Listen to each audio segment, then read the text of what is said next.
Hello, everybody, and welcome back to the Rockin' Beards podcast.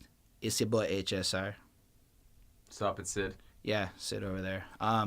This is episode 38, and we are going to be talking about a band that's close to home for us up in Canada. And it just felt super fitting to do these guys. I don't know, I was recently listening to them. It's the Barenaked Ladies. BNL. With their album Fake Nudes. That's right, the Barenaked Ladies have never stopped making music. They have consistently dropped albums every couple of years, just as long as I know. I didn't know this till I went to their Spotify. Now, hold up. I just got to interject something, this crazy experience, and I've never seen this on Spotify before, so I just wonder if anyone else had encountered this. So as you're going to see above me going on is this video I have taken of me scrolling through the fucking Barenaked Ladies Spotify page trying to get to their old music, and it's just live album after a live album. We're talking like there's probably 50, 60 plus live albums, and it just made me wonder what their Spotify bill was. And I just had to share that with you because I made that discovery and I'd never encountered this level of, yeah, there's still fucking live albums going. I think the thing about a live album or like a compilation album is that when a band is on contract and they're not ready to release a record, they have to release something, right? But this was a specific campaign where it's like we play everywhere or something, and so every live album is like every show they did for a period of everywhere they went, they just put the album up after, right? So it's kind of cool for what it is. And this isn't hatred at all. This was just like, holy shit, it took me like 2-3 minutes to scroll through down to find their older albums where I was just trying to see what album stuff was on. Anyway. Just small piece of trivia, nothing to do with Barenaked Ladies, but Metallica have been doing that since like 2002. Every single one of their concerts is available on their website. Oh, that's pretty cool. Since like from the past like 17 years. It's really cool. Anyway, I just wanted to interject with something else completely that I forgot that we wanted to talk about. And we're announcing a contest-ish, kind of, maybe. So it's not like fully defined, but essentially, when we get to around when we get past 1,000 subscribers, we're gonna give away some Amazon money. Details still to come. And to be eligible, you'll just have to like the video. Any video. And you'll get like a comment on the video. Any video related to the review or the album. Has to be related to something. It could be negative. It's cool. But even like on the TV ones? Yeah. Even on the TV ones? Any video. On our channel. On our channel. And subscribe. And basically, every video you do this for that you like and you comment on will count as one vote into our raffle of sorts. And that's the gist of the contest. And the specifics of the terms and conditions are still to come. We put a rough draft below. It's a rough draft. It's not final. So on that note, back to talking about the Barenaked Ladies. Any video, by the way. There's 145 of them now. So Sydney over here, when did you first encounter the Barenaked Ladies? Oh man, like when can you say that the first time you heard 1 week was? I don't even know. That's a fair point. So context, we're Canadian and Canada has radio laws where at least 30% of the music has to be Canadian content. So yeah. We were bombarded. 30% of pop radio. Yeah. So like classical radio or talk radio aren't governed by the same set of rules, but any pop radio has to be at least 30% Canadian content. And there has to be some kind of percentage of new content too. So I'm on the radio. I should know this stuff. You should. But Barenaked Ladies is one of those bands where every single was safe enough for radio, but also good enough for radio. But even if the songs, you might not like every one of them, but I can't think of a time when there wasn't, up until maybe the mid-2000s, when there wasn't Barenaked Ladies bombarding us all the time with stuff. I mean, it had to be mid-90s, 1 week, and then what were we listening to before? Get in Line. Yeah, Get in Line is also mid-90s. But the thing is these songs had like residual years later play value. Like you would hear 1 week like 6-7 years after. Still, If I Had $1 Million. That's not my favorite one. But it was everywhere. And there was Too Little, Too Late. It's been parodied. It's been covered. It's a karaoke jam. It's like everybody in Canada knows this song. Too Little, Too Late was big. I don't know. Then they released Another Postcard. Another Postcard is a great tune. It's a great tune. But that was the last one, I think, that I really And there's a reason for it. When you really listen to this lyrics of this song, it's got, like, nothing really to it beyond just the guy. Like, it's like chimps in this and that. Well, it was about spam. Well, it was... And it was in the days of that like email chains and spam and email spam was really starting to become a problem. Like people hadn't encountered this level of like scams and email chains and anything going through Hotmail, basically. And simultaneously, one of their neighbors had sent them a postcard with a chimpanzee on it at the same time, and it kind of inspired the niche of the song. Yeah. That was a fun anecdote. Now, I happen to like it. I've been listening to it a bunch recently, but when you compare it to like their older work, there's a certain degree of something that feels a little off or missing about it. You know what song I never liked? It's All Been Done. It's all been done. Do. Yeah, no, I don't know. I'm not the hugest fan. I also, I looked into them, and I was really fascinated by the whole fact that Page, I think the dude's name is, Stephen Page, is no longer with the group since 2008. He got cancer, didn't he? No. I don't know about that, but he did, from what I understand, in 2007, they had released, or around then, they had released their children's album, or they were doing their children's album. Yeah, they did children's. The Barenaked Ladies made children's albums. A couple. And honestly, they're fun enough to pull it off, so I'm not even hating. It's just funny. It's the title, you know? It's like when you think of it's like when you think of Killer Mike, Grammy Award winning Killer Mike speaking to school kids and how they have to introduce him. It's just funny to think about. It's like Pitbull calling himself an educator. Yeah, I guess. I don't know about that. It's not like Pitbull calling himself It's not at all like that. Anyway, Pitbull calls himself an educator, just by the way. He got arrested doing some illicit drugs in. Anyway, it was Bad News Bears and the Optics, and then Pitbull? No, Stephen Page of the Barenaked Ladies. Around that time, was he? He was the singer guy with the goofy glasses, with the glasses guy, the square glasses one. But the 1 week guy is still in the band. Yeah. The 1 week guy is now. That's where I was kind of leading to it. So it's the 1 week guy, and then. The guy with the strange, lots of E's in his last name is the other singer on this album, because there's still two singers. Yeah. But it's just to point out that, the Barenaked Ladies I grew up with, and I guess I came super familiar with, was everything I know prior to listening to Fake Nudes is when they were still kind of with Stephen Page still in the band. So I know that they've actually released a significant amount of music since that point, but they're not exactly in a genre that is my focal point. Now, I'll be honest, I like this album, at least Fake Nudes, I liked it a lot more than I thought I would, considering the genre divide. There's just something about it I really, it caught me in a good way. So I'm kind of excited to talk about it today. But in general, it's not the kind of music I would, go out of my way to listen to. And I bring that up for the context so that all the, hardcore Barenaked Ladies fans understand that this is my subjective opinion. I'm just trying to, and I think, share it, you know? The impression I got was that this wasn't wildly different from most of the Barenaked Ladies past stuff, but it's a little more country. It's a little more on the down tempo side. I mean, it's just, even to that end, I've never listened beyond their singles in light of the genre. I like 1 week because it's super rappy, and I like Pinch Me because that chorus is super rappy. And let's say and even another postcard, there's nothing lyrically like that. Really. Oh, there's one verse. Yeah, but either way, it's not really where I was going with that. It's just it's just a little out of my normal music scope. I was trying to preface them because a couple of people have mentioned that they really appreciate that prefacing. I don't know. You like them though? Are you more in line with enjoying the BNL? Yeah, I've always been a BNL fan. I mean, I've covered Pinch Me live on several occasions. Mm-hmm. Yeah, hashtag BNL forever, man. Just I love BNL. Yeah. What do you think of the title and the cover? I think it's funny that a band called Barenaked Ladies can poke fun at themselves in a way of calling their album Fake Nudes. Do you know why? They called themselves that so that people would come to their first few shows. Yeah. They called themselves Barenaked Ladies with the hopes that people would, in the early 90s, would go see them expecting to see Barenaked Ladies, and instead faced with this group of nerdy looking dudes playing folk Canadian rock country type stuff. And I think that the title is very not reminiscent. What's the word I'm looking for? No, but yeah, in the same vein of that. I enjoyed it. It felt very tongue in cheek for this band, who have been a very tongue in cheek band. And their last, they have albums like Man at Work, We Are Man, or whatever. They're just not. I don't know what the exact titles are. I know they're like that. That's why they've always been kind of the musical equivalent of the Red Green Show to me. Fair. And I love the purple they used in this background and the neon looking lights and just the band kind of looking like a Weezer cover. Yeah. But the purple is just, it's almost better than any color Weezer's ever used. It's the title and the cover looks like the entrance to a strip bar and they're all silhouetted. Ooh. Except instead of a silhouetted female body, it's the Barenaked Ladies. It's four dudes.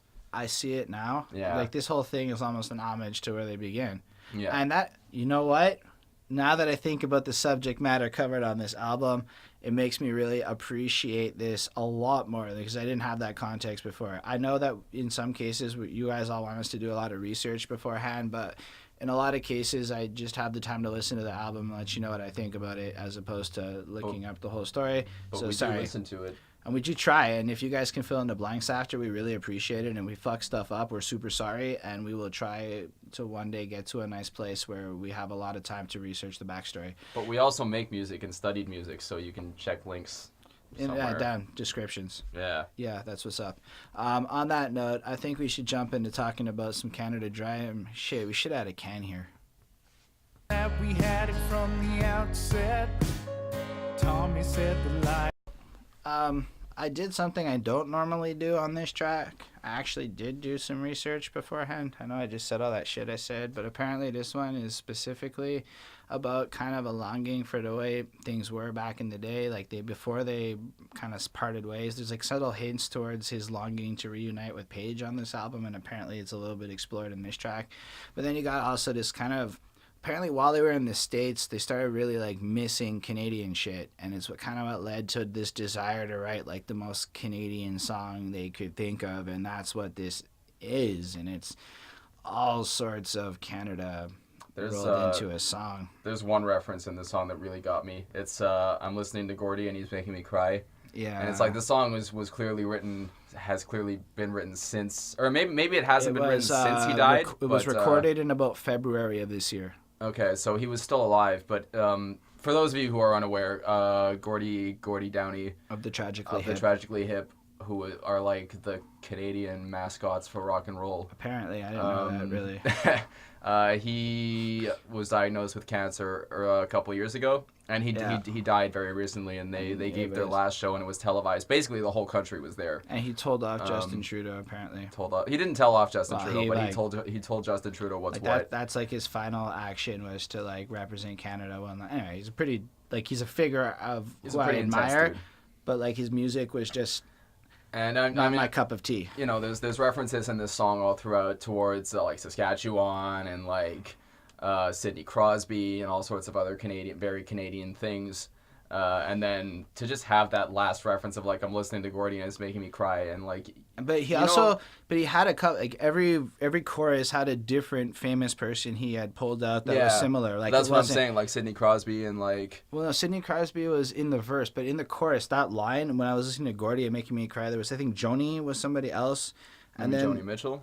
I don't know. Okay. I wasn't sure who he was referencing, but each chorus in this song had a different famous Canadian person who was making him cry when you listen to their music. So like not only is the song feels like a prairie song, like it feels like a Canadian country song, and lyrically you really get a sense of like the history of them actually, like because you got lines like bawling in a bus across the USA, dumb enough to think that it would stay this way, because apparently like when 1 week popped they were like fucking the thing, and like you know back then life was whatever, and then it kind of turned into maybe not the easiest career that they've had. And say what you will, I think that they've had a successful and great career, but they got a taste of like mega fame, and they're no longer in that place for like well over 10 years now.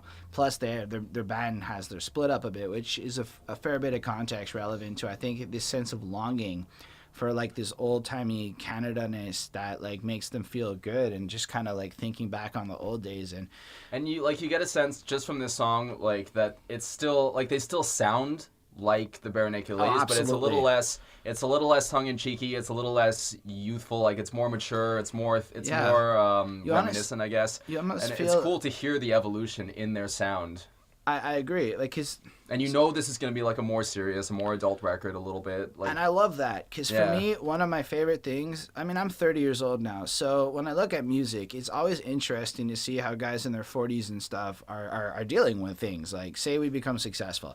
How do these guys feel about things later on? We are successful, you are watching us. Yeah, maybe, you know, when you actually get to this, it is at like fucking crazy numbers. But anyway, I don't have a lot more to add to this. So what did you give it? 4 on 5.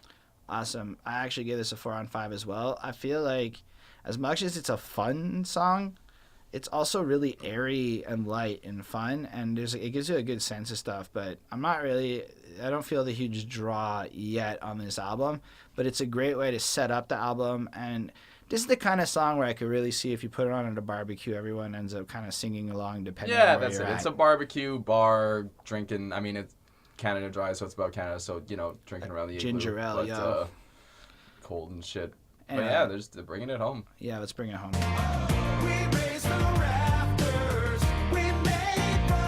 Fuck, did I like this song a lot more. I love the fact that we got our little rappy part here. It made me feel like a cornier 1 week. Cause really, like, it's corny. All's well that ends well, glad like I'm Gladwell. Like, he's not trying to like be like the most like insane rapper. He's just being him, and he's just like, I'm this guy, and he's throwing it out like that. And I feel like there's this authenticity to it that's totally acceptable while being completely corny and enjoyable all at the same freaking time. He's also got fucking lyrics like, it's not an underdog sensation or a movie of the week. Anybody involved knows it's not just a lucky streak. And like, you realize this is a guy talking about how he's coming back to Canada, clearly, but home, back to his place where he feels cool. He's been at this crazy ass thing, and like this career they've had, it's not luck. He's like addressing like, look, we've done all this shit. We have accolades. There's such a success in this song, like this feeling like, no matter what they've done, what they've dealt with, what they've had to been through, they have accomplished, they have overcome, and now they're like bringing it home with that like fucking anthem chorus. You can just picture the entire stadium singing it while you're hearing it in your headphones. You can picture yourself singing it by like, you're practically singing along the first time you hear it, is what I'm trying to say. Yeah, it's a big shouty sing-along chorus. It's really cool. It's really catchy. It feels like it's going to be in a Tim Hortons commercial if it's not already. Like, it is exactly the guy getting out of the soccer mom van and grabbing his kid's fucking, like, hockey gear and helping him bring it inside, and they're holding Timmy's, and they've got Timbits, and they bring it in, the mom and the sister are waiting. Like, it's that commercial. Yeah. But it's a good commercial and a good song. Go Canada. I felt like the verses to this one were just a little bit forgettable. You're right. And I feel that way some of this album. Like, some of the choruses are really good, but some of the verses kind of feel like they were just kind of inserted. You know what? I feel like a lot of this album is a little bit of a statement he's trying to make. I feel like there's a high degree of personalness to this album. For sure. And the statement he's trying to say here is, like, people might not take us so seriously, okay, but maybe it's because we haven't, like, I feel like they've been away from Canada in their touring and stuff. Maybe they're not the most popular here, and they miss being popular here. I don't know. I'm speculating. I could be wrong, internet. But like, in the sense, I got this feeling they want to come back to Canada because it's important to them. He wants to be home, per se. But at the same time, they want you to know that they have had this illustrious career. They have done all this stuff. And there was a video for this. In hindsight, we didn't watch the videos. Apologize. If it was noteworthy, can you let us know in the comments if any of the videos were noteworthy?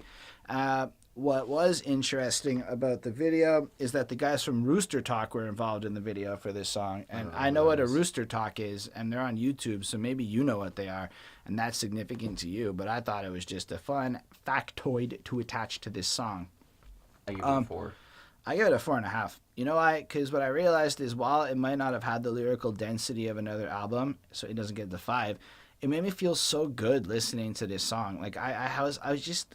It's definitely like, it's a feel-good album.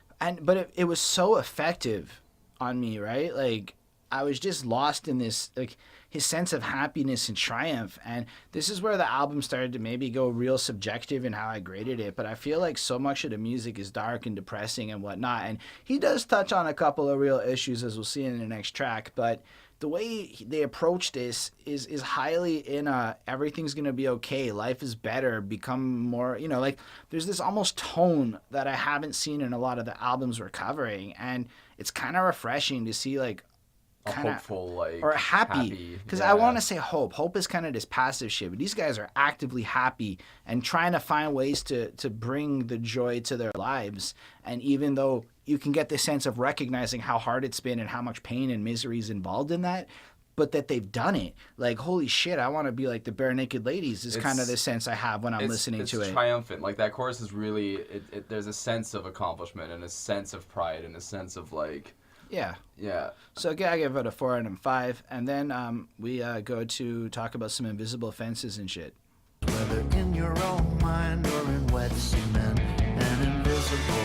So this one's a little more politically charged, but it still sounds so like positive and happy almost. It's a little bleaker, don't get me wrong. Like essentially he's describing, you know, these walls people put up in their mind and a certain wall somebody else wants to build. He's not very discreet about it. He wrote, some people just want to build more walls, thinking there's no hope, no peace at all. But building them comes at a great expense, whether it's in your mind or wet cement. And then he closes with, yeah, sure, that we may have variants like color of skin or the way we dance, but at the end of the day, we're not different, and we got to break down the invisible fence. And I'm like, it was so, like, succinct to me. Like, this was super, like, they really articulated the message in a great, non-offensive way. Like, I can't see anybody being offended by this track, but it says so much, and that to me was beyond impressive. On the other hand, it's kind of a little of a blender song after the last one. Like, it's da da da, and just, you know, it's nice. It's nice. That's how Bonnie would describe this, and she would probably really enjoy this a lot more than I do. But me, I'm like, I mean, it's good to have a nice protest song, but it just doesn't have, like, the life. There's no grit. Yeah, there's no teeth. Like, it's almost like here's a food for thought. Like that lick, na, na, na, na, na, na, na, like that's just a major descending lick. Like there was no, there's nothing, and it captivating. It doesn't really change a lot too. Yeah. Like the last one had that chorus to like hold it in. And Canada Dry has that. If you're Canadian, you're gonna fucking love this, and if you're not, you're gonna call us goofy. But it's so Canadian, right? And it's got those beautiful harmonies too, which is agreed. And this one is just, and this is a 14-track album. Like this is not a short album. No, I don't want to. I want to give them props for diversity because it doesn't sound like the previous two, which is cool.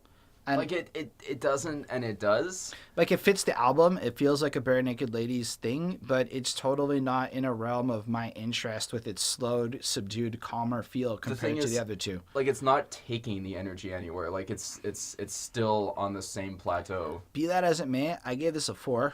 Because I do enjoy the feel. Like, so far, this is an album where it'll be a rare moment, but I can still see myself putting this on and getting to this song and being like, da, da, da, you know, flowing through it. But I don't have no desire to skip it. It's actually good. It's well composed. It's just out of my sphere of interest. Yeah, I gave it a 3.8. It's not, like, it's not a bad song. It's just not a noteworthy song in any particular way. And, like, when I say that, I have to say, you know, we gotta talk about its placement for a quick minute. Hang on, I have to say that, like, when I say it's not a noteworthy song in any particular way, it's a given that he's a very good lyricist. He is a great lyricist, and you know he's been a great lyricist all throughout their career. So for a song like this to have, you know, really good lyrics, but the song is just not quite up to the level of something. I'm not even saying. I just want to put. I'm not saying it's not up to the level. I'm saying that it's just outside of my sphere of what catches me. But then it also suffers from something else. It's got like 2 singles on either fucking side of it, and it's trapped like of an energy vibe of 2 high energy songs with this between them. And I don't know if that was the wisest place for this, because there's a part on the album where it gets kind of calmer for a minute, and it might have done better for me if it was placed later on during that calmer patch as opposed to being between these two the anthem banger. And I don't know, we gave grades here. Yeah, we gave grades, but you're saying the next song is Lookin Up? Yeah, that's what I'm saying.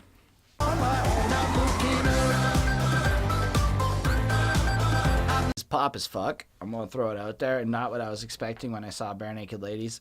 But I fucking love this song. This is when I want some cheesy, corny pop music that makes me feel like dancing around my room and feeling upbeat and happy and stuff. This is the cookie cutter version of kind of what I'd want. It's super, like, it is now the standard of what I'm looking for this upbeat, happy pop shit, because it's so fucking fun to me. And it's got like lyrics like, look at me now, I think you'd find it hard to believe back in my yearbook voted least likely to succeed. I was lame in high school. People say I'm lame now. Lyrics like that appeal to me. What can I say? I feel like a lightning strike every time I rock the mic. You can join me if you like, or I'll go on my own. Fuck, the freeness in that. Just, I'm going to do this music thing. I'm going to just be me and do me and fuck all y'all. He didn't really say that part, but it's kind of implied. Whew. And it's so upbeat. It's so I don't care if you don't like it. It's so upbeat and it's so happy and it's just so good. And it's got that like pounding kind of dancey, constant club beat feel to it. 4 on the floor kind of. And you know what? It's just that the rest of the song is packaged with these whistles and this happy, like it's just so unlike what I would be expecting for this kind of clubby, kind of dancey feel. And it hit me in such a pleasant way. Again, I said I'd be subjective today. I happen to be like really into this album. 5 on 5. Really? Single. Like it's exactly what it is. It's a single. It's a hook. It got me hooked. It made me excited. It makes me want to dance around and stuff. It's fun. I mean, again, the chorus is great. I just went Chris Chrome on this review. I'm not gonna. You did a little bit. No, I'm not gonna argue that the chorus isn't really good. The song feels a little bit like a pandering move to me. It is. It's it's Mumford & Sons. It's commercial music. It's the iPod dancing silhouette music. But they did it really fucking well. Hey, but really, like really fucking like it's fun. It's fun. It's definitely fun. It's, again, for me, it's a little bit forgettable. Like, I like the chorus. I still like good. I'm not sold. That still doesn't get me the way that I feel like it got you. It got me. Like, I gave this song a 3.8 again. I gave it a 5. And you know what? It's kind of like, it's subjective because I look for these kinds of songs to put into my playlist for specific moods and settings. This is definitely on my copy-paste playlist of like pop music that is upbeat and keeps me charged. It has lyrics I like. I really actually enjoy the songwriting of this song. And so often in this kind of sound, I'm not being given songwriting that I can so much enjoy. It's often fluffier lyrics. So the fact that he managed to pack so much substance into a song that sounds like this, it's almost like, hey, look, we can also do this, and look, it can still be about something, and we can even do the shallow topic and make it count. So, like, I'm impressed with what they pulled off on this pop package here, is all I'm saying. Right. Anyway, so yeah, Sunshine comes out after the rain. The things we love so much just eat us up from the outside in. Okay, again we get uplifting. I don't know how, but there are so many uplifting fucking songs on this album. And he's got like lyrics like it's just as well. It's hard to tell because my hindsight's crystal clear, but the view from here is not like the view from like there is not like the view from then's not like the view from here. And it's like when you look back in the thick of stuff, it's almost like you get the sense where he's finished the grind and he's thinking back on being in the middle of the grind. And the sunshine is burning his skin at that time and things are not necessarily as pleasant. But when he's like looking back on it all, there's no regret in this, right? It's acknowledgement of how hard it is and how even the sunshine can burn you. Things that are supposed to be fun and good, like making music or podcasting or whatever the fuck you do with your life. And it is going to burn you and it's going to hurt you and it's going to be a challenge is what I felt he was trying to convey to me. But it's worth it. It's still sunshine. It's still beautiful in what it is, and that melancholy, beautiful message he was delivering over that melancholy, beautiful music, the way he's singing it. You can chime in on the music and describe it better than me. Well, I just wanted, because I got something a little bit different from the lyrics too, because I really understood that feeling, because he says something at the end of the song about how I really, like, I won't be happy until I leave this town, and the whole song, the chorus, sunshine burns my skin, and I understand that sentiment of, like, even if things are going well, like, even if the sun is shining, even if life is bright, if you're in a rut, like, if you're feeling like you're just bored, things aren't changing, maybe you're mourning a lost lover, maybe someone close to you has died, maybe whatever, and things are going well right now, and everyone around you is kind of like, hey, things are great, and you're just kind of like, I won't be happy until I change something. Like, I get that feeling. Or until something really changes, right? Yeah. And believe it or not, that was the other lyric I wrote down to comment on. Yeah. Like, I really did, and this song, like, musically was a little more from the beginning what I was expecting and hoping for from the album. Okay. It's a little slower. It's not sad, but it's a little more melancholy. It feels a little more grown up. But it's still so uplifting. It is still, it's uplifting, but it's more in the vein of like I can, like, you can change the things, like, you can get there. Like, I feel like it's a little less of the kind of you're whining and you have to make changes. It's more like you're in the middle of your grind, like you've committed to this project or this dream of yours, and halfway through you get to that point where every day you wake up and it's just harder and harder and you're not seeing the results you want. It's almost like a reminder that if you keep going one day you're going to look back and you're going to have the hindsight to see how it really was nice. And, that's the sentiment I got, and including the part where it might even feel like a rut. But and acknowledging you won't even be happy till you're done. I understand that.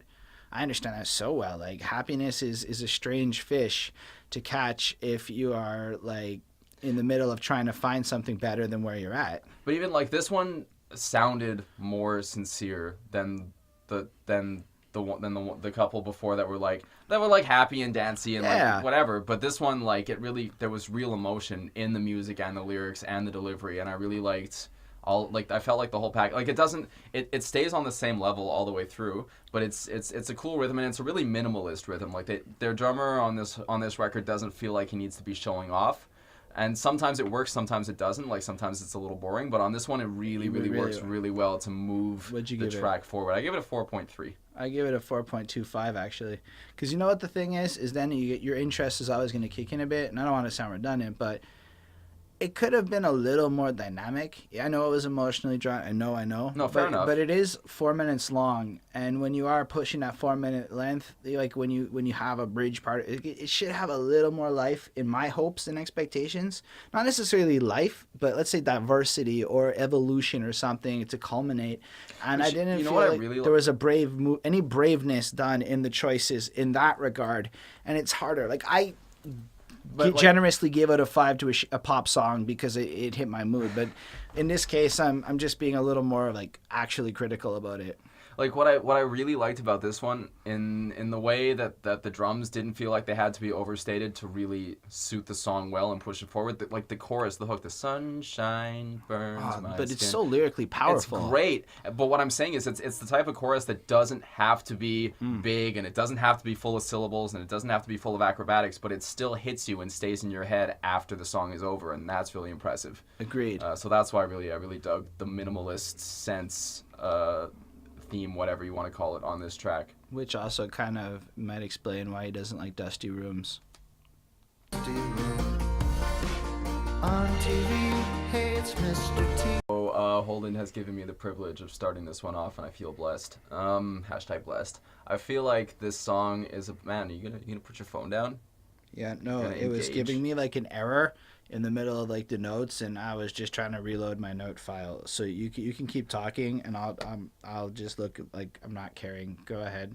I feel like this song is about all of the hotels and motels and Holiday Inns and for those of you who caught what I did there, that they've stayed over the years while on tour, and they're just kind of like there's tarantula skin and there's semen on the bed and there's all this crazy dirty stuff. It's like, we have to stop staying. We spent way too much time in these rooms.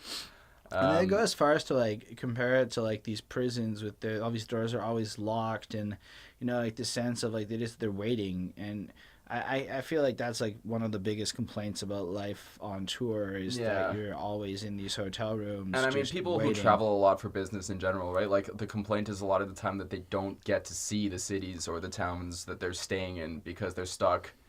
In the case of a band, they get into the hotel room and they probably sleep 4 or 5 hours because they haven't had a chance to sleep yet. Then they get on stage and they play and they have to do the whole setup and do whatever. So they really get the chance to see the room, the venue, and either the plane or the tour bus. So the sentiment of like, we've spent way too much time. All straight up tour bus. They made it clear. So I mean, we've spent too much time in these dirty, dusty rooms. You really get the sense that like, oh my God, we've and that really fits the theme of this coming home album. Like this, let's get back to basics sense that they have been coming. Like you can only imagine the impact it's had on their families and all these other things, and they must. Like, you really can see that they're tired of maybe being touring superstar types, and they really want to just go back to being simple musician types, And I like this song for a lot of the same reasons I like the last one.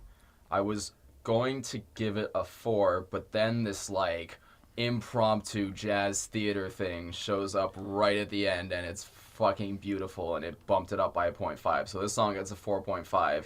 I gave it a 4 because as much as I appreciated that little impromptu thing where he just kind of repeats the chorus again, or whatever line he says, it's nice, but it didn't do for me what it did for you. But I still like the song. so far, like, everything's given me this sense of, like, this good feeling. Like, again, it still has that overcoming sense, like this acknowledgement of I have identified one of those things, let's say that some of the sunshine that burned my skin, let's call it, and I'm going to actively make the choices to get out of the situation so my life is happier, per se. And I love how mature that just the overall tone of this album is, and it's almost like something to look to for a little bit of how to deal with these dark times, featuring the Barenaked Ladies' opinion, which is just a strange sentence to me, but I'm certain a lot of their careers this grounded, don't get me wrong, but it's just still a strange sentence to say at this point of my life is all I'm going for. So yeah, I guess we took the night. We took the night. So far, this is my total least favorite song on the album. It was just kind of bland and simple. It felt like it was trying, this is my opinion, but it felt like it was a bit trying to be like one of those Weezer simpler songs where you just, but like, it just felt kind of dry. Like it was about a girl, I think, and his like memory of like being with her, but they're no longer together. So he's kind of like thinking back, and she kind of outgrew him a bit. So it's not like the song is lacking substance per se, but it feels like we just spent 6 tracks going in a certain direction. And granted, you could say, beholden, clearly, this is just more of the memories and smarter choices, and maybe this is about groupies or not, but it just feels like a weird direction to go on this album from my humble perspective here. And I wasn't as enthused with this. Lyrically, it didn't engage me. It felt so like he didn't even care on this song is kind of the sense I got from it. It was really short. It's like just over 2 minutes, and I could have lived without listening to this song and I would have felt better, but it didn't do anything bad for me either. It's not like a shit song. It's not negative. It's just So for the first time in a while, I'm going to give a 3. Like, I haven't given out a lot of 3s lately, but this was kind of boring to me. I mean, I didn't dislike this one to the level of 3. You know, last week we did a really long album, and here we are again with a really long album, and this is one of those tracks that it didn't necessarily need to be here.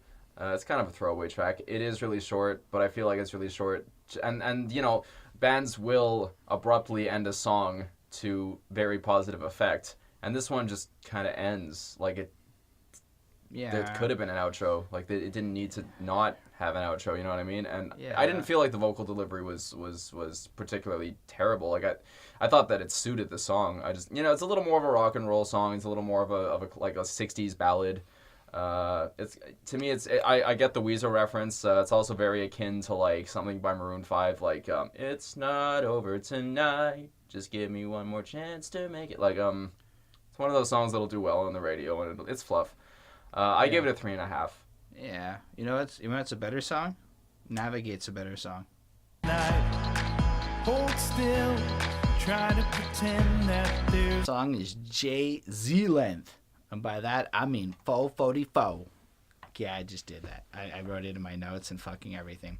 It's also the longest song on the album, which is just an interesting thing I noticed. But really, I love the first lyrics of the song. I can't get lost because I can navigate by stars. And he goes on from there. But that line, I couldn't get past. I got so into the idea of that line. Okay. Kind of like abandon your cell phones and go back to what people did before. I don't know it's so much by that, right? I think it's more of a metaphor of I can't get, because it's about his life, right? So he's following his gut. Yeah, like he's saying I can't get lost in my life because I can take risks, I can make mistakes, I can navigate my life. I understand where to go, and he can build shelters, he can help you. It's got this like you can just see that even though things aren't, he isn't full of hope here. He's full of faith. He has this active sense of control in his surroundings, and it's got this helpful tone. Like, it's not just, it's like, I'm so okay with where I'm at, I can bring you to this place too, right? Like, I'm so, like, almost like I can help you navigate by stars too, is the sense I got. Like, it didn't feel selfish, it didn't feel arrogant, it just felt confident. Like, yeah. I know what's up. And it had such a beautiful sound to it in general. I think it was a drum machine, or was that the actual drummer? I couldn't tell, but it sounded hip-hoppy. I'd have to listen to it again. It might have been a mix. Right, but you can let us know in the comments, but I really like the kind of hip-hoppy feel of that beat mixed with the way he was singing and the other music that goes into it. I was left with like a 4.5 on 5 for this. I was blowing out the water because it's not necessarily the kind of music I would go for, but that beat kind of hooked me a little more because it felt nice. And then I was stuck with these amazing lyrics and this beauty that I just was overwhelmed with listening to this song. I felt like the percussion definitely saved the song. Oh boy. I felt like it was a little, like it didn't quite justify its length.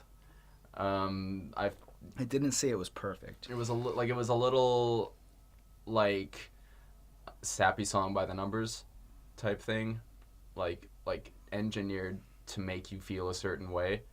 I didn't hate it, but I like a lot of this record. Like I didn't give any 5s on this record.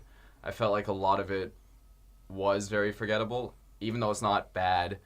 It's just not. Which is fair. Like, keep in mind, memorable music has to have some kind of super distinction to it to really stand out when you listen to album after album after album after album. So, yeah, if you're a huge Barenaked Ladies fan and you're going to put this tune on to the point where you memorize it, of course, it's going to maybe have a higher memorableness to it. And even at that, like, I don't know that this song would resonate necessarily with huge Barenaked Ladies fans, because I don't know that this is what a huge Barenaked Ladies fan is looking for. And I respect that. However, I know that if I listen to this song enough times, it would grow on me. Like, it has potential. And for me at least, it's a lot of the message that really resonated with me that made me draw to it. So if you're message driven, there might be something there for you. But the general sound of the song, I'll agree, it's a little flat. A little long, but I liked it still. I liked the mix that they did, and it hit a vibe I thought was worth running almost 5 minutes. Yeah, I don't like the same kind of vibe. I preferred Sunshine. Okay. And it was a little slower, a little less busy in the percussion. There was also a minute less of it. It was also a minute less of it, and that's it. There was just nothing here to like really make me feel like this is a song that I'm really gonna want to go back and listen to again. But if it comes on, I'm not gonna be mad at it. So I gave it a 3.8. All right, and then we have the 9th track, Flying Dreams. I hope it's And it starts off with like these voices panning left and right and these spacey sounds, and then it goes into this kind of wavy, spacey song. It's called Flying Dreams. You get the sense that he's talking to somebody who's dead and like looking down on him, like somebody he remembers, and it's a lot of like, what will you think when you look at me if we could talk, like kind of sense, a feel, or at least that's what I took. I could be wrong because it was a little fucking hard to hear what he had to say on this one. I'm gonna throw it out there. There were a lot of effects on the voice, and it added to it. Like, it wasn't one of those, this was a poor artistic choice. No. It's just that the effect was good, but the other side of the effect was, it was a little hard to make out what he was saying. And I feel like this is a little bit bland considering its length. It's about 4.5 minutes, and I guess it's supposed to be like soul-wrenching or give me the same feelings I got on maybe Navigate even. And it's about, like, I guess, dealing with these kinds of feelings. And so it fits. This album seems to be like a therapy session of dealing with complicated emotions, which is fucking cool now that I think about it. That I didn't really click until this moment. But, like, so yeah, but this is a portion where I guess maybe my empathy isn't so connected, so I didn't have that same overwhelming, like, wow, uplifting-ish. It's just kind of a sad, about a dead person memory song, which there is a lot of those out there. Not to say that you can't write more or that there shouldn't be, but it makes it a little harder to get that same reaction. To me, this was very forgettable, but kind of cool. I was a little torn on this one because, you know, with a title like Flying Dreams, it does exactly what it sets out to do. It's a very spacey, very trippy, very atmospheric tune. And what I put it on and I forgot that the song was playing the first time I listened through, but I was like really, really relaxed while it was playing, and then I kind of realized, like, oh, this is still the album that I'm reviewing right now. Like, this is cool. But then you try to listen to the song, and you can't. Like, it's beautiful. It's got beautiful harmonies, and it's really, really, you know, it's soft, and it's the kind of song that you show to your mom when you're 14 and say, see, Mom, like, rock music has soft songs too. You don't have to. It's not loud and screamy all the time. You know. But it's not that. But it's great. Not. Yeah, it's not something that you can really put on and like, and like you want to listen to a song. You know, it's like it's almost like nature sounds. Yes. It's like whale calls. I give it a 3.5. I gave it a 3.5. You know why? Because it's really good for what it is. I'm just also not interested in it very much. That's it. It accomplishes its goal very well. And the length works for that purpose if you're listening to it as nature sounds. But if you're listening to it as a song, it could have been shorter. You could probably fall asleep to this bad boy. Absolutely. You could put it on repeat and not even notice that it's on repeat if you're doing something else. Like, it's that level of, like... It's almost like there's nobody better at doing this. Make it work, wanted to belong, I knew it all. Well, this one was far more pleasant than the last one. I got a sense of you don't have to like be fake. You can be yourself, and then also the sense of like when I'm with you, I'm a better person because there's nobody better than you. This girl, and there's a couple of songs I feel like where there's this girl he's addressed, and he's remembering her, and he just kind of has, I don't know, this overall positive sense of that. Like I got two things from it. He feels better with this girl, and he feels no need to be fake, and he can just kind of be himself over his life, and that's cool. I like that bridgy solo part at the end with the cool guitar sound that was coming. Like, 'cause it didn't really feel like most guitar solos. It just kind of felt like, hey, we made a cool sound. Let's throw it on the song. I really, really like immediately the stop and start rhythm gets you, or it got me. Like I was hooked on this song right away. The percussion again, it's a little busier, but it builds to it instead of just starting off really busy. It builds really well. The song builds really well in general. There are a lot of really hooky little samples and little guitar licks leading up to that solo as well. And that solo, man, like it's just an earworm. It just gets in your ear in the way that not a lot of guitarists understand what to do with solos. You know, like we did the Living Colour review, and then the guy came back at us and he was like, yeah, but you don't understand, the guy's a virtuoso guitarist. And it's like, yeah, be that as it may, like I don't care about Yngwie Malmsteen pumping out thousands of guitar solos every fucking year if they're not gonna be anything that's gonna catch my ear, you know what I mean? And this solo, like, it's nothing super technically proficient, but it's delivered in such a way that you want to go back to it because it's so light, but it's so on point next to the rhythm that it just gets into you in a no homo kind of way. Yeah, to me it's a really great track. I do not feel though that it has the same level of, I guess, relatability and caring I had with earlier parts of this album. Like the subject matter's still a little fluffier here. Like you're not. Yeah. To me, it's not super clear what he's trying to say with this song. I mean, maybe I missed the point. And look, I felt like the build-up, it doesn't quite hit what it wanted to hit, which is maybe intentional, because a lot of this album is very subdued, and you get a sense of that from this song too. Maybe that's personal for me. I wanted it to go just a little bit loftier. Maybe towards the ending, if it could have just hit a height that it didn't quite hit. But I liked it a lot more than the last few songs. I gave this a 4. I gave it a 4.5. For me, that's cool. You can give it a higher mark than me. I gave it a 4. Bag of Bones. Bag of Bones. Bag of Bones.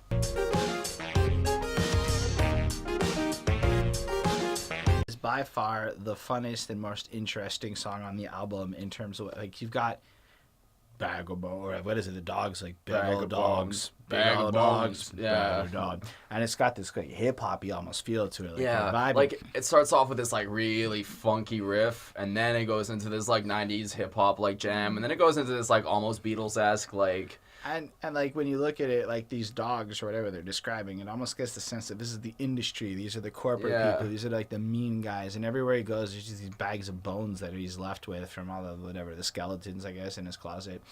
But he's like almost reflecting on like I got a sense it was his version of the industry tried to fuck me song, or maybe not so directly that, but.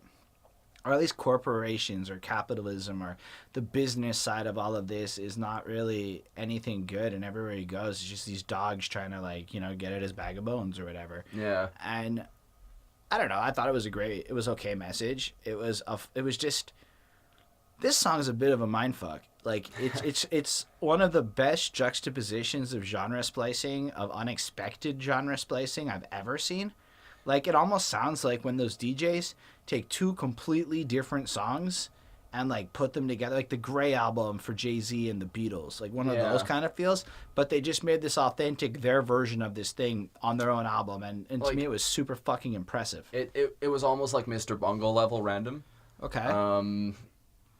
You know, it could have been 3 Faith No More songs cut up and stuck into one. And the reason, like, I plus this song, I really did enjoy it. I liked, you know, I like being surprised by songs. The reason I didn't give this one perfect marks is because it's so out of left field on this record. It almost feels like they were like, okay, we have 13 tracks and they're all pretty much the same genre. Let's throw in 4 others. And like they go through waltz, they go through vaudeville, they go through hip hop, they go through the way funk, it ends is pretty like, fucking cool, man. And it's cool, but like it cut it to it's almost a halftime missed opportunity. Like they could have fleshed this out and done this a little more. You know, there's that impromptu little jazz part. Man. I feel like it would have lost the mystery and magic of this particular song to have done that, while maybe giving us a few more cool songs or something after. Maybe, but it feels like they felt like they had to squeeze so much into this song because it's not really anywhere else. And I'm not, you know, like it's not. I'm not saying that because again, I've said I don't hate the rest of the record. It's not.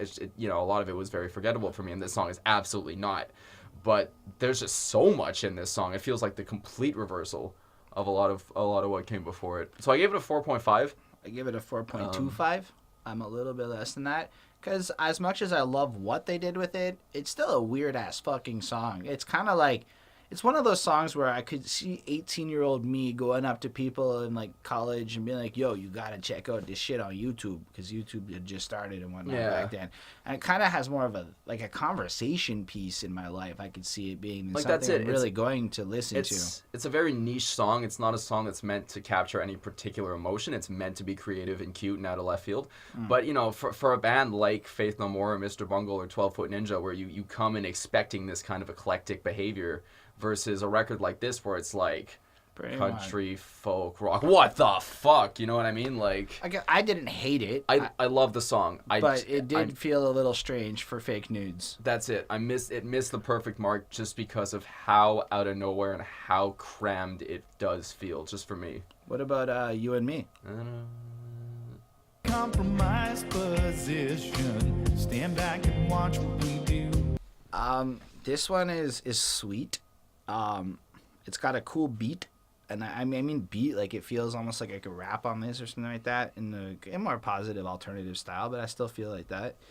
And then he's got like this desire to be with this one person who can like make him better, and like collectively they're so strong, and it's got like this sense of like the bond of marriage and shit, like collectively being together and uniting into a force, like even down to lyrics like if you imagine like we can deal with any obstacles together, and I know I poorly paraphrased it, but there's 2 or 3 lyrics with that sentiment, and ultimately I love what this song is. I love like it's such a sweet and honest, like his view of what a real love situation is and the benefit it brings to his life to have this partner with him, and he sees her as a partner. Like when he says my girl, it's not just like this shallow thing. Like, he doesn't even bring up this almost possessive way of describing it until establishing that she's his like savior.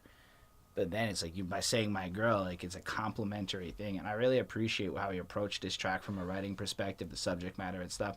I find it like super fluffy and light and like da da da.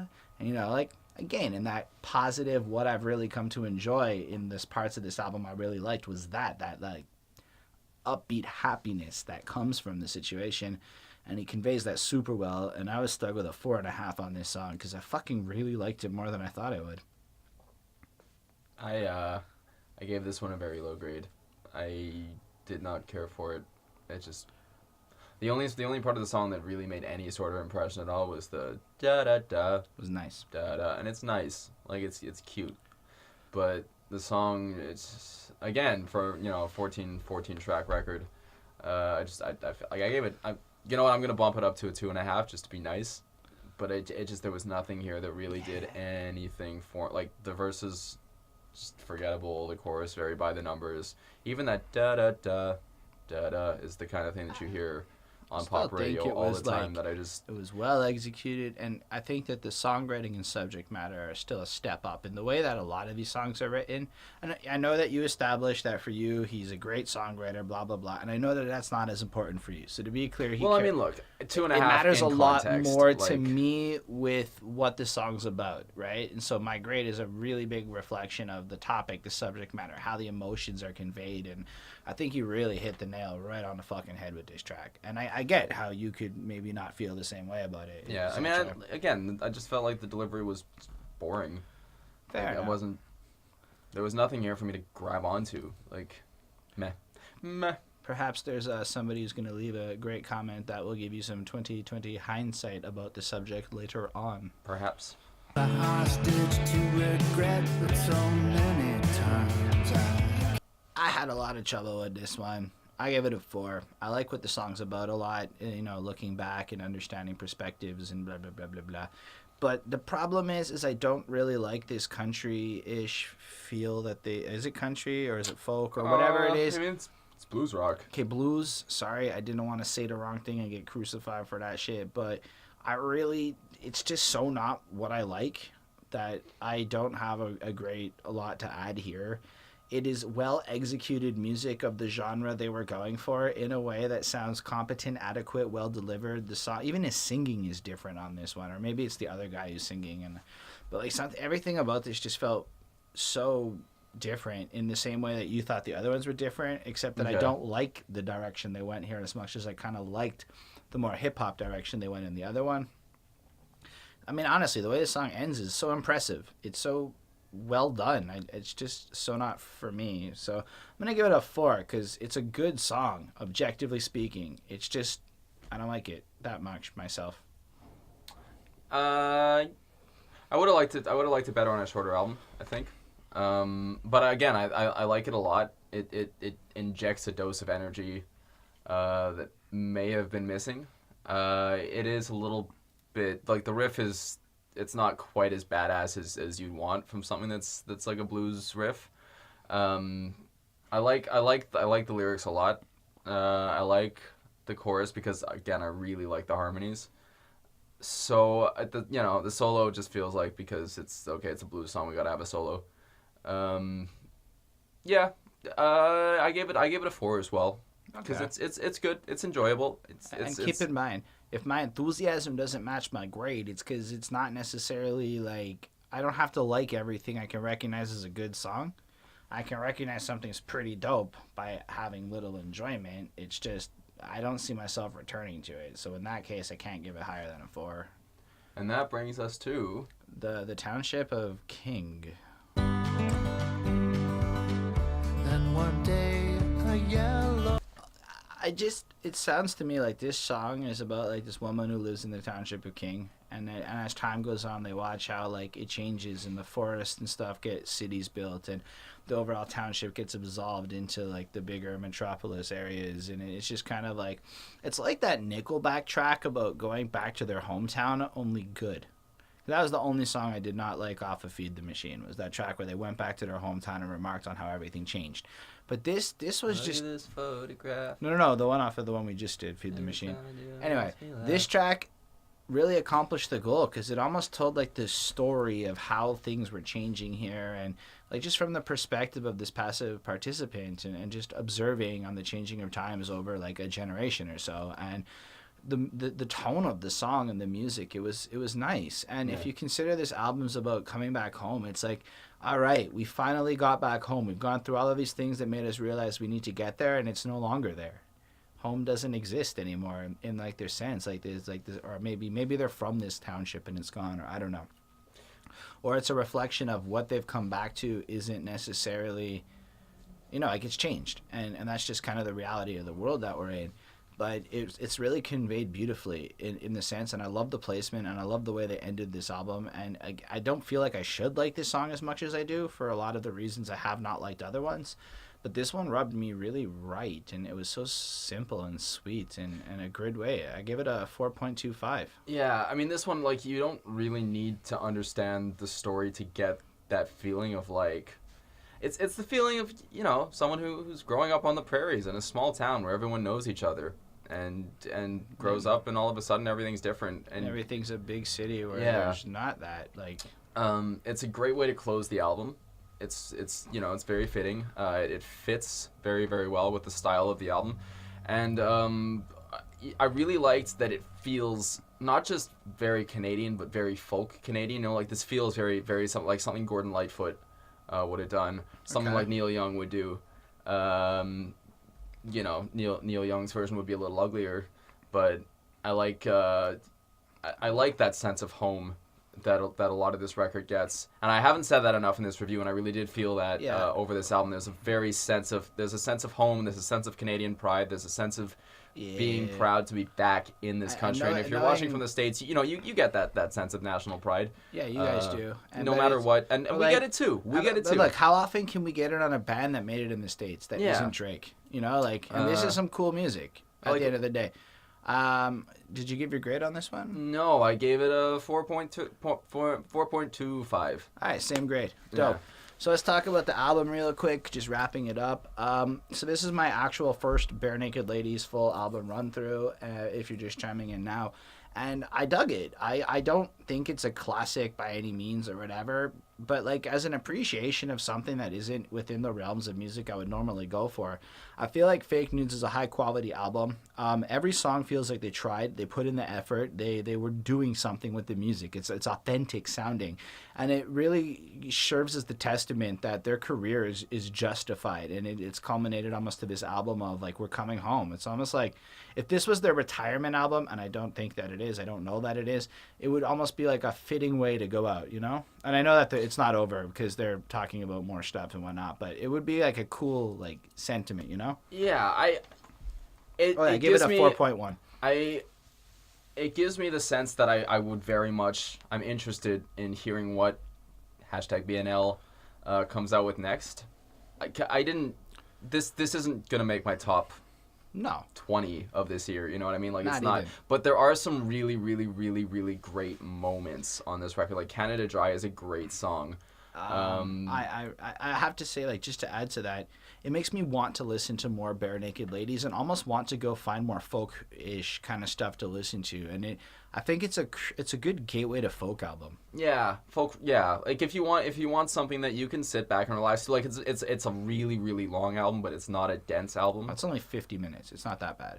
Okay, but it's on the longer side. There's a lot of tracks on this, but it's not dense. It's not exploit the streaming era of music long. But it's also not overly technical. You know, you're not gonna hear anything that's gonna necessarily confuse you, except for Bag of Bones, which might throw you for a loop a little bit. But the rest of it is lyrically sound the whole way lyrically through. It's very good. Beautiful harmonies. If you're a fan of that, really nice three-way harmonies, very well delivered. Some nice guitar work. Not necessarily anything crazy in terms of any of the instruments, you know, with the exception of that one solo on Nobody Better. I gave it, I think, I don't even know, I'd give this one a 3.8 or 3.7, something like that, because I didn't give any perfect grades, and a lot of the songs I felt like were very forgettable, but for the moments that were really good, like, they make me very excited, because I do still really like the Barenaked Ladies. I mean, it's they're almost a band from my childhood. It's hard to be Canadian and not like them. Yeah, and this album doesn't make me not like this album doesn't make me like them any less. Like, it's not the, I don't think it's the best thing they've released. I don't think it's the worst thing they've released. I think it's just another notch in their very long and storied career, and it does a very good job of reminding you, in not too much of a selfish or a prideful way, but in a nostalgic way of where they've been and where they've come from, and the fact that they're still around and they're still making music, and that's cool. And here's to the future of Barenaked Ladies. Yeah. All right, so thanks to everyone also for watching. Band. Yeah, thank you everyone for watching. We really, really, really appreciate it. If you're still with us, don't forget to like, comment, and subscribe if you want to be part of that contest. If you have commented in the past, we posted a video thanking some people who have commented. You might be one of them. Yeah, and so you can check that out. It's now the trailer for the channel. On that note, let us know what you think. We genuinely care about your opinion, and we look forward to seeing you next week with another review. And then the Orville.